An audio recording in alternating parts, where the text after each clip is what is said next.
Rowan and Sena were travelling at night when they saw the firelight past the ravine bridge. They drew close. Rowan wanted to turn his horse around.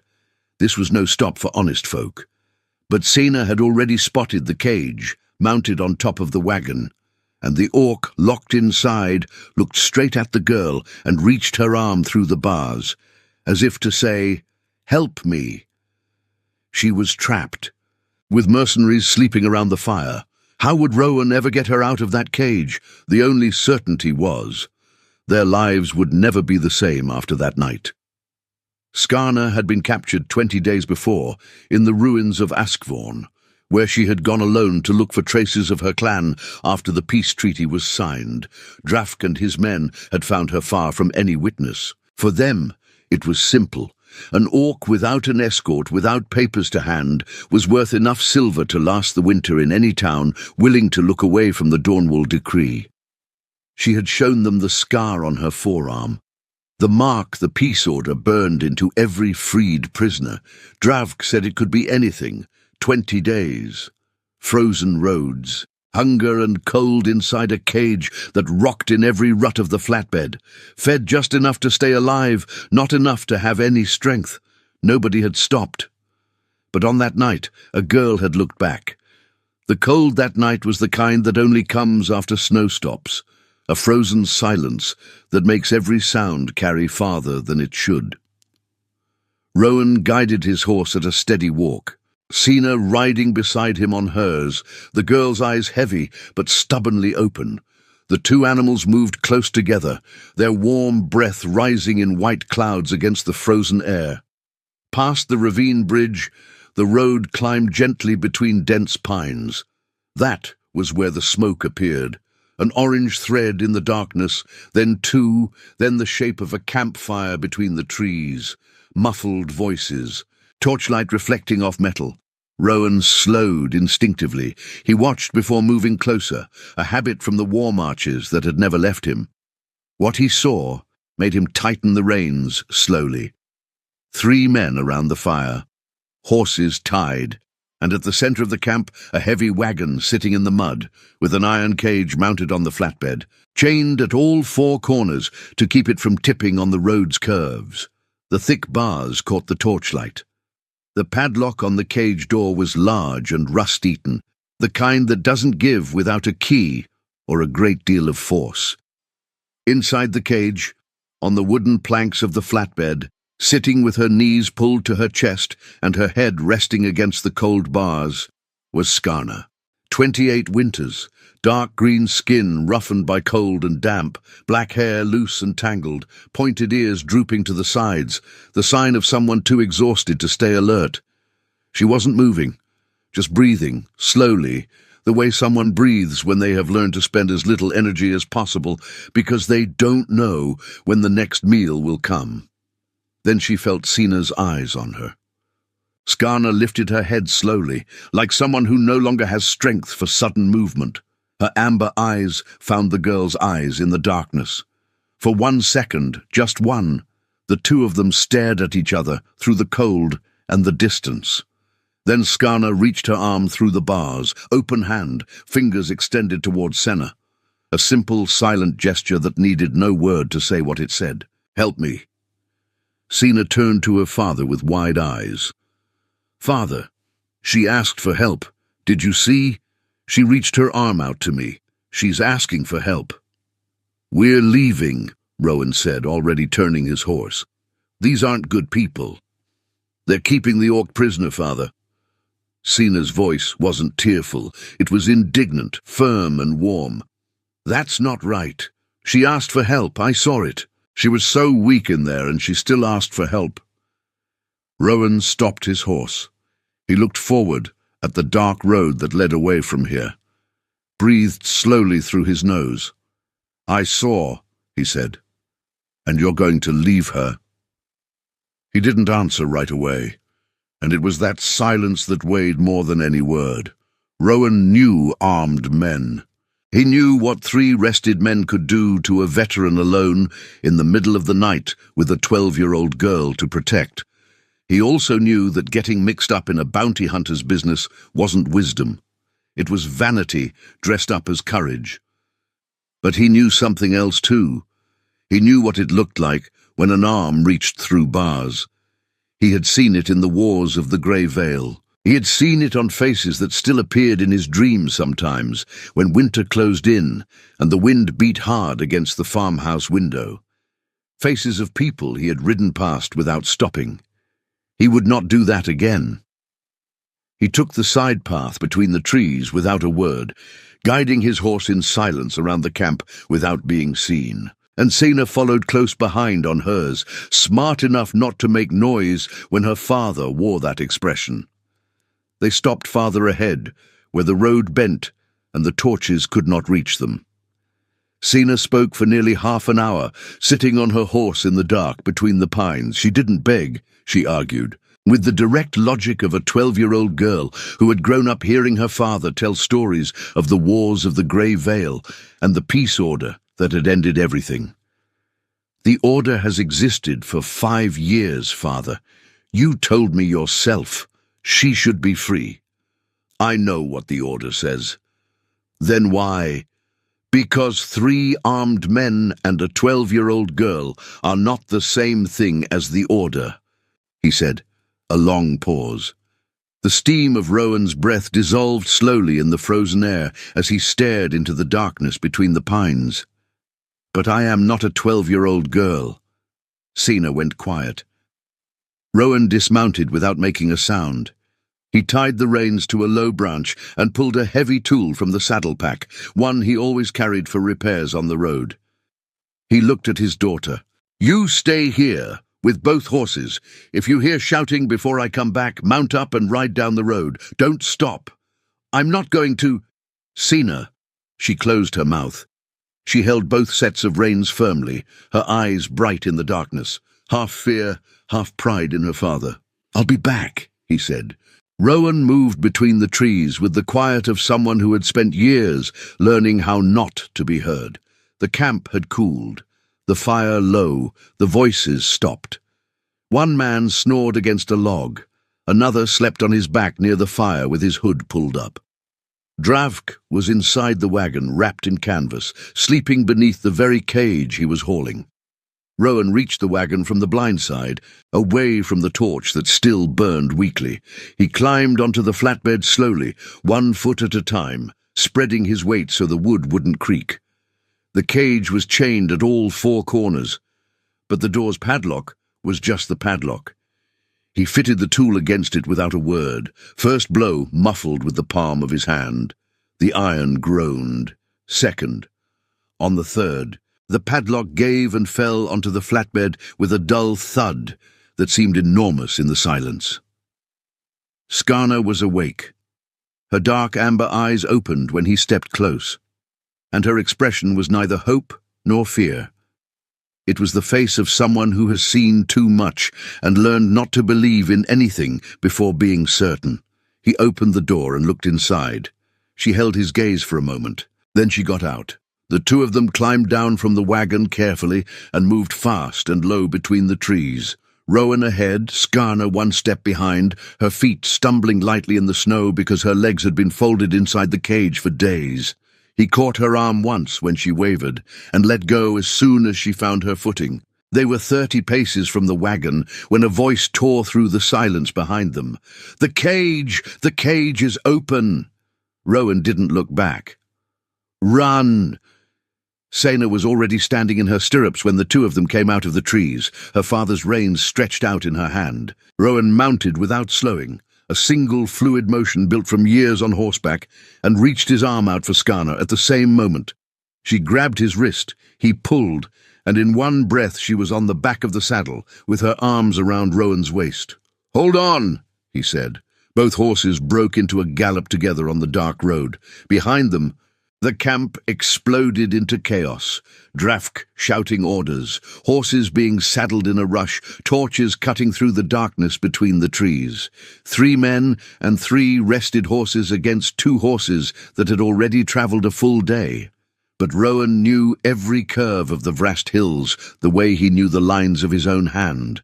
At a fork, where snow had erased the tracks in the mud, he took the smaller path.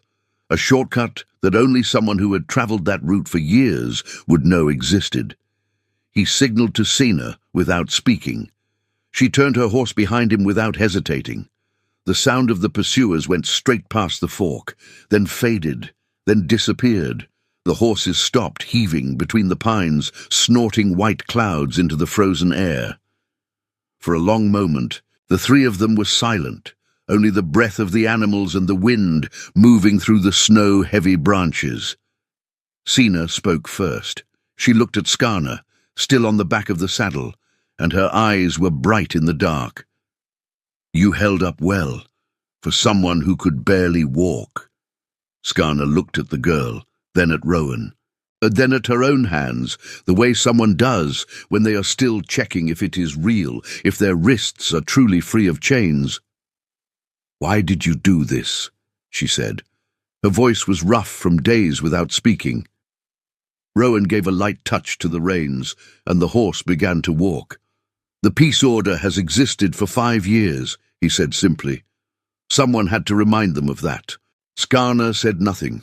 She looked at the road ahead, the dark road opening through the pines, the snow still and pale on the ground, the sky beginning to lighten somewhere far off beyond the hills. An open road. Open air. An old soldier who had come back for her without being asked, and a girl who had seen her and not looked away. It was not a small thing. She did not know yet what to do with it. But she was breathing, and for now that was enough. The three of them rode through the rest of the night. Sena asked once if Skarna was cold. She said she had been colder. Rowan said nothing, but he adjusted the pace when he felt her shivering through the saddle. Small gestures, the language of people who are not yet sure how to be close, but who are trying in the only ways they know how. By the time the first grey light touched the tops of the pines, the vast hills were visible in the distance, dark and wide and patient against the sky. Rowan looked at them the way a man looks at something that has never moved, something that has always been there, waiting. He let out a long breath. "Not far now," he said. Nobody asked where they were going. They already knew. Rowan's farm sat at the foot of the vast hills, a stone and timber house with a roof that rattled in the wind, a small garden on the east side, and a barn that had needed repairs for 2 winters. It was not much, but it was solid, and it smelled of burning wood and wet earth, the 2 smells that mean someone truly lives somewhere. Her name was Skarna. She gave it quietly, almost as an afterthought, when Rowan asked as they unsaddled the horses in the barn. She said it the way someone says a name they haven't used in 20 days because nobody around them had any interest in knowing it. Rowan showed her the back room without ceremony. "It's small, but there are blankets and it stays out of the wind." A pause. "If you want to stay, stay. If you want to move on tomorrow, I'll show you the road to Dawnwall. They respect the decree there." She stood in the doorway for a long moment. She looked at the narrow bed with the folded blanket, at the stone walls that had no bars, at the small window that opened onto the pines on the hillside, a window that opened outward, not into a cage. She ran her fingers along the rough wood of the door. She pushed it lightly. It gave without resistance, without the creak of a chain, without anything to hold it. Only then did she go in. In the first days, Skarna worked in silence. She fixed the fence on the barn that Rowan had been putting off. She carried firewood without being asked. She swept the snow from the entrance every morning before anyone else was awake. These were small, practical gestures. The language of someone who doesn't yet know how to occupy a space without justifying their own presence. Rowan watched her without comment. Only once, when she came back from the barn with hands red from cold, did he say, "You don't have to earn your place here." She didn't answer. But the next morning, when he came downstairs for breakfast, there was warm bread on the cutting board. He stood looking at it for a moment before sitting down. He said nothing. But he ate slowly, the way someone eats when they want the moment to last a little longer. Sena was the bridge between them from the start, with the easy unceremoniousness that only children have. She asked about Skarna's clan without fear of causing pain. She showed her the drawings she made on rough paper. She taught Skarna the names of the plants in the garden as if Skarna needed to know them, and Skarna listened as if she really did. The weeks passed with the slow rhythm of winter, short days, long nights, work that never ended. And inside that rhythm, the three of them found their places without anyone needing to negotiate anything. Sometimes, when Sina rode in the yard in the mornings, Skarna would stand in the barn doorway watching. And there was something in her eyes that was not sadness, but close to it. The look of someone learning again what it means to watch a child grow without fear. One afternoon of strong wind, weeks in, Rowan was repairing the barn roof when the ladder slipped in the snow. Skarna was below. She caught the post with both hands before everything came down. When he climbed down and stood a step from her, the two of them stayed still for a second longer than necessary. She had her amber eyes lifted toward him, her breath still quick from the shock. He had his hand still on the post, a palm's width from hers. Then she looked away, and he turned to pick up the hammer from the ground. Neither of them said anything about it. But that night, sitting together on the step after supper, watching the vast hills in the dark, Sena looked from one to the other and smiled to herself, the way children smile when they understand something the adults haven't yet found the courage to say aloud. They had all come from broken things. Rowan from a war that took 6 years and left him with hands that knew how to hold a weapon before they remembered how to hold anything else. Skarna from a cage, but before the cage, from a clan scattered by the same war, people she had been walking back toward when Dravk had found her. Sena from a loss she had been too young to understand fully, and had been filling in quietly ever since, drawing pictures and naming plants and asking questions that most adults had stopped asking because they thought they already knew the answers. 3 broken things that had found, somehow, the same shelter. And shelter, Rowan was beginning to understand, does not need to be explained. It only needs to hold. The winter deepened around them. The nights grew longer. The fire in the hearth became the center of everything, the place where the 3 of them gathered after the day's work was done, each in their own quiet, each close enough to feel the warmth. Sena drew her pictures. Rowan mended tools. Skarna stitched leather with a bone needle she had found in the barn and put to use without asking. Nobody spoke much in those evenings, but the silence had changed. It was no longer the silence of people being careful around each other. It was the other kind, the kind that means nobody feels the need to fill it. Outside, the snow fell, and inside the farmhouse, something that had no name and did not need one, was slowly becoming solid. More weeks passed. The winter was giving way slowly. The ice on the roof edges began to drip during the day. The pines held a little less snow. The light was lasting longer in the evenings, not warm yet, but less dark. Sena noticed everything first. She noticed that Skarna had begun to hum while she worked, just barely. Under her breath, a tune with no clear melody that she seemed unaware of making. She noticed that Rowan had started leaving the best cut of bread for Skarna's plate without mentioning it. She noticed that the 2 of them had stopped moving around each other carefully, the way people do when they aren't sure if they're in each other's way. They had not spoken of it. Perhaps they didn't know how. Perhaps they were afraid that naming a thing too soon would frighten it away.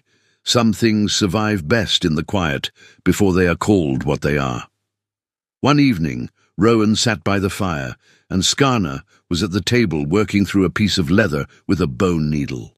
The firelight moved on the walls. Sena was asleep. Skarna set the leather down.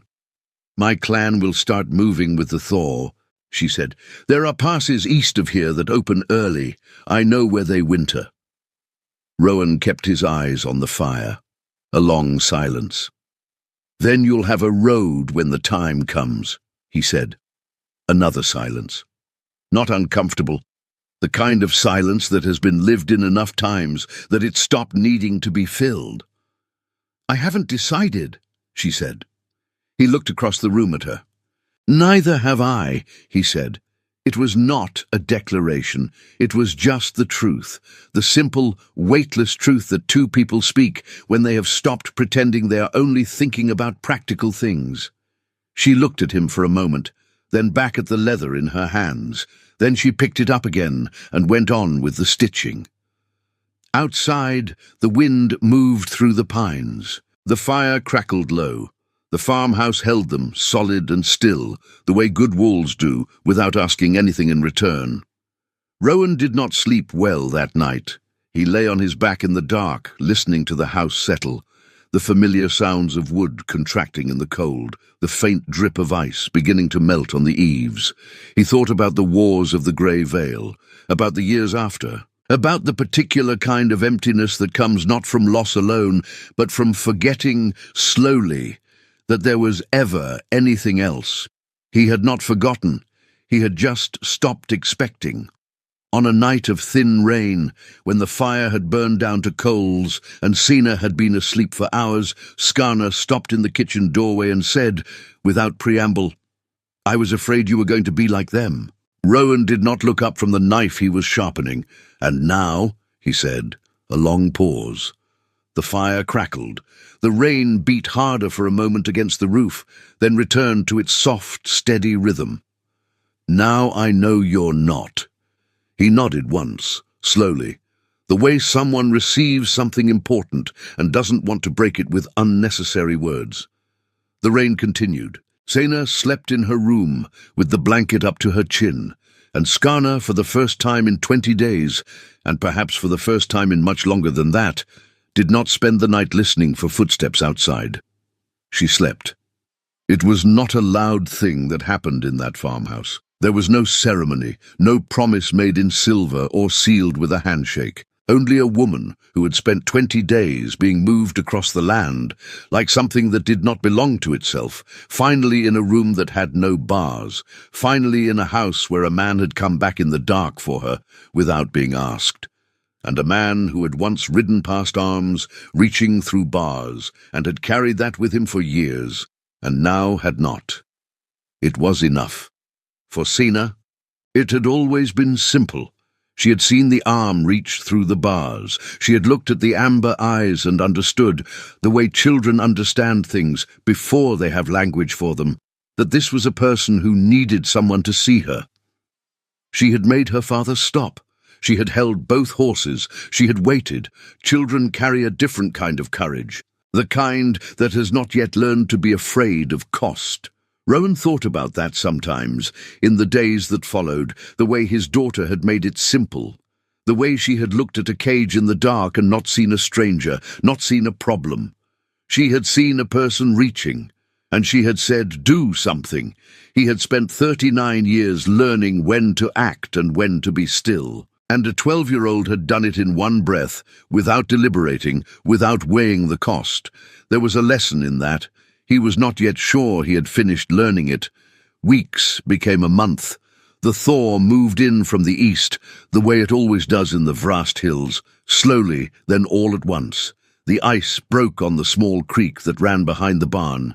The mud returned to the road. Birds that had been gone since autumn came back to the pines with noise. Skarna did not take the eastern road. She didn't announce it. She didn't make a speech. One morning she simply went to the barn earlier than usual and began clearing out the second stall, the one that had been used for storage, and by evening she had turned it into a proper sleeping space with a cot, better than the small back room she had been using since the first night. She moved her few things there without a word. Rowan found her doing it when he came in to feed the horses. He stood in the doorway for a moment, understanding what it meant, that she was no longer treating her presence here as temporary, then went to the other stall and started on the feeding without comment. But Sena noticed, because Sena noticed everything, and she went to the barn that evening and sat on the cot and said, "Does this mean you're staying?" Skarna looked at her for a moment. "For now," she said. Sena nodded, satisfied. She swung her legs off the edge of the cot and went back to the house. And Skarna heard her humming through the barn wall, the tuneless little hum that had started somewhere in the middle of winter. She smiled. It was a small thing, but it was there. She thought about her clan sometimes, about the eastern passes opening with the thaw, about the routes she knew by memory, the places where her people sheltered in winter, the trails that connected one season's camp to the next. She had been walking back toward them when Dravk had found her. She still intended to find them one day, to let them know she was alive, to walk those trails again and feel what it felt like to belong to something older than herself. But for now, the vast hills. For now, a cot in a barn that smelled of hay and cold wood. For now, a man who did not ask her to explain herself, and a girl who taught her the names of plants as though the names mattered. For now, this. No promise was ever spoken aloud, no oath was sealed in silver or gold, just a farm in the vast hills where 3 people learned, slowly and without hurry, that belonging somewhere does not require explanation.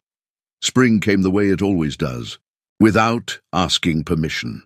The garden on the east side of the house woke up, and Sena planted new rows of herbs with Skarna watching and asking the names of each one. Rowan repaired the barn roof properly for the first time in 2 winters, with Skarna steadying the ladder below. The farmhouse smelled of warm wood and turned earth, and sometimes in the evenings, of whatever Skarna was cooking that she had learned from the road, things without names, warm and unfamiliar, and good. It was a quiet life. It was a life of wait and labor and small moments. It was, in the way that matters most, a life that belonged to the people living it. The world beyond the vast hills was still the world it had always been. Men with treaties they would break when it suited them, roads where the wrong person alone was worth silver to someone cruel enough to collect. Other cages, other roads, other arms reaching through bars that nobody stopped to see. That was the true weight of what had happened on that cold night past the ravine bridge. Not the rescue, not the padlock broken in the dark, not even the gallop through the pines. It was the stopping, the turning of the horse, the moment Rowan chose not to pretend he hadn't seen. The world does not change all at once. It changes in the small decisions that no one will ever write down. A man who does not ride past, a girl who does not look away, a woman who reaches her arm through bars even when she has almost no strength left. These are the acts that do not make it into history. They leave no monument. They are carried forward only in the people who are changed by them, quietly, like water working through stone. And perhaps that is how the world is slowly made, not by the great orders or the famous wars or the decrees sealed with gold, but by the ordinary ones who stop when they see an arm reach through bars in the dark, those who see a person where others see a problem, those who, in the silence before dawn, choose not to ride away, and in doing so leave something open, not a door, not a road, but a possibility, the quiet, stubborn possibility that the world can be a little different than it was the day before, if only someone decides to act as though it already is. Did you enjoy the story? Subscribe to the channel to watch more stories like this one. Leave a like, it helps the channel a lot. And drop a comment down below. I always read them and use your feedback to make our content better. Thanks so much. Orc-bound Legacy.